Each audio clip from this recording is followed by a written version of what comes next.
Hey guys, Darren here with a box review of 1990 Fleer football. Specifically, as you can see, I've got 3 boxes. I got 2 with the regular 36 count boxes, and then I got 36 pack boxes with normal 15 cards, and then I got a box of jumbo cards, which is 24 packs of 43 cards. So that was the other release that I got, and I wanted to see the difference. So the 2 normal boxes is everything here on the right side, and then the jumbo box is here on the left side. And this is a set I'm way too familiar with, because I opened, for some reason I just kept buying boxes. They were dirt cheap. I was buying boxes and collating, or not collating sets, but putting them together in 5,000 count boxes. I had about 80 sets at one point, and then I needed to downsize, so I took all the star cards out and I got rid of all the rest of the cards. And so I have, I don't know, 70, 80, 90 Joe Montanas and Barry Sanders and on. I got so many of them. But I thought it'd be cool to go through these still fairly inexpensive boxes and actually look at what it's like when you go through an individual box, which I've never done, or in this case, 1 or 2 boxes.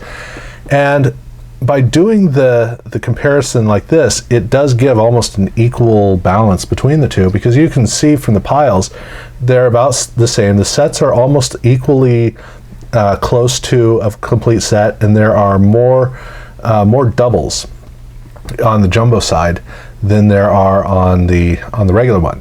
So the jumbo set got me within 19 cards of a complete set.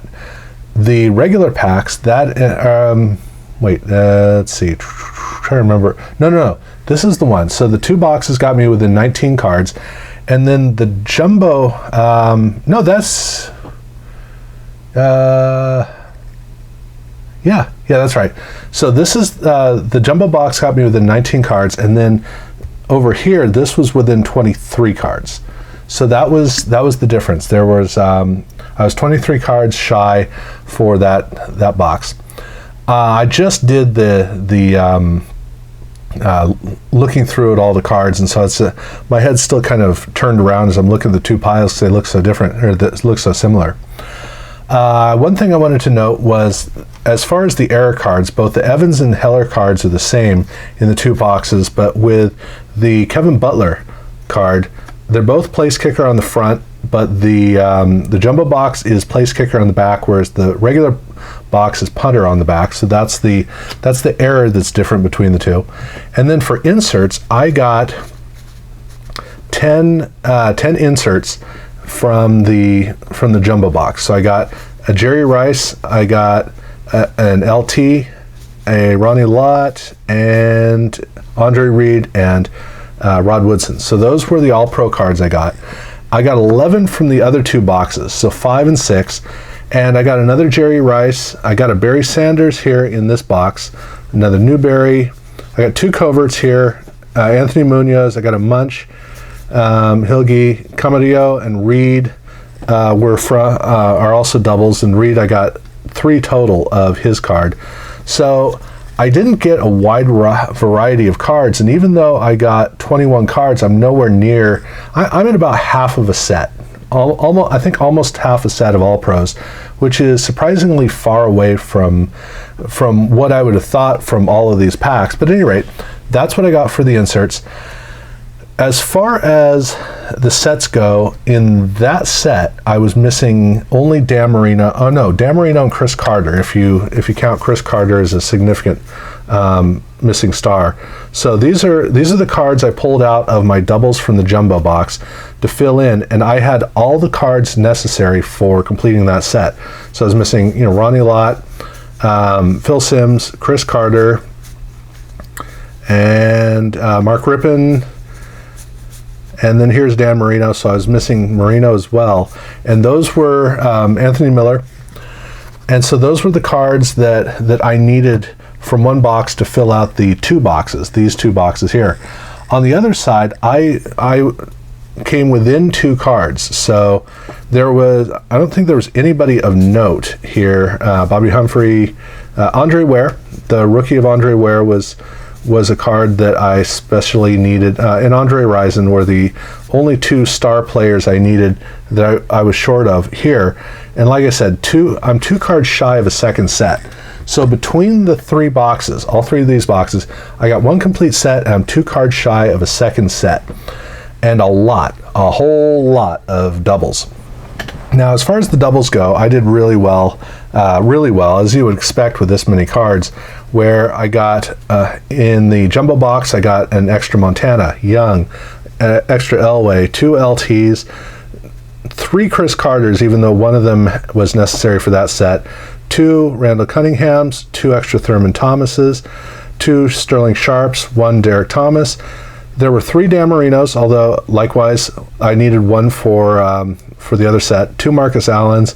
I got 3 Barry Sanders in this box, 2 Deion Sanders, 1 Troy Aikman, and 3 Michael Irvins, as well as 1 Super Bowl MVP's card. So that was the doubles that I got from the jumbo box.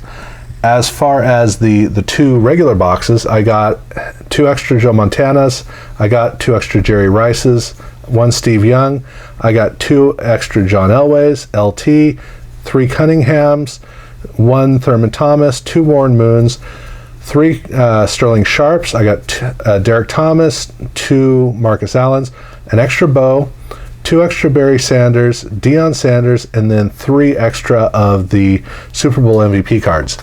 So as far as doubles go, I got doubles of everybody between the 3 boxes, and triples of almost everybody in terms of outside of the 2 sets. So as far as the haul goes, because the boxes aren't all that expensive, it's not that hard to get a complete set. And really, if you got 1 of these or 2 of these, you'd pretty much be at a complete set if that's what you're looking for. Now, of course, a big question is, especially considering I just did the Fleer basketball, 1990 Fleer basketball box review, where the centering was insanely bad. Here, the centering is a lot better. These cards do tend to be not quite dead center, but the variation is pretty minor. They really don't wander around all that much. And so even though it would take a lot to be able to get a perfectly centered card set, most of these cards, basically between the 3 boxes, I think that I've got just about a well enough centered card set. I didn't see a difference between the quality between one box and the other, even though the these I think were the later ones because of the or these I think were the earlier ones because of the place kicker. But you know, when it came to the junk wax era, the problem that we had in terms of quality was they just kept printing and printing and printing and printing and printing, and there was no quality control concern because that wasn't the point. The packs, they could not hang on to the packs. They just kept getting sold so quickly, so quality didn't matter. And these boxes are probably, all 3 of these are probably post-print run extra purchases to get more packs out there. That's probably the case, which is typically what we run into with boxes that are still unopened. So quality-wise, it's decent enough. It's better than I encountered in basketball, a lot better. The other thing I noticed as going through, though, I've rarely dealt with these cards, which is weird considering what I said at the beginning about the tens of thousands of cards I had. But apart from that, I don't really have a lot of experience with these, but they're very, very, very slick. As I'm going through, so like moving the piles around was pretty tricky because of the fact that they really do slide surprisingly well. You know, it's got a cardboard backing, and then I guess this is technically a semi-gloss finish, and the two work perfectly together to give a really smooth sliding surface, which makes them a little tough to work with in large quantities. These are the kinds of things where if you had a card stack this big, you got to be real careful to keep it from just, you know, becoming 52 card pickup. But other than that, I do have to say that I kind of enjoyed going through the cards. I don't like the cards, but there's kind of a soothing quality to the look of the cards that I like about this card set. And that's kind of, this is one of those low tier reminders that the 90s was awesome even when cards weren't that good. The cards still had a certain strength and appeal in most cases. There were the fun train wrecks where you just go, what in the world happened? And then cards like this, they're just background noise kinds of cards. And so for me, this is one of those cases where it really is all about rainy afternoon kind of an affair. Just sit down and let your mind melt into nothing as you're going through. That's kind of the feeling I had with it. And there is a collation pattern if you care about collation patterns. So that's something that I've been noticing and having fun with. But other than that, that's what the experience was like for me between the 3 boxes. Again, these 2 boxes got me within 23 cards of a set. This got me within 19. And interestingly, this had all the doubles I needed to doubles of all the cards I needed to finish this set, but not the same in reverse. I was 2 cards shy of a second set. And yeah, I guess that's about it. So thank you guys for watching.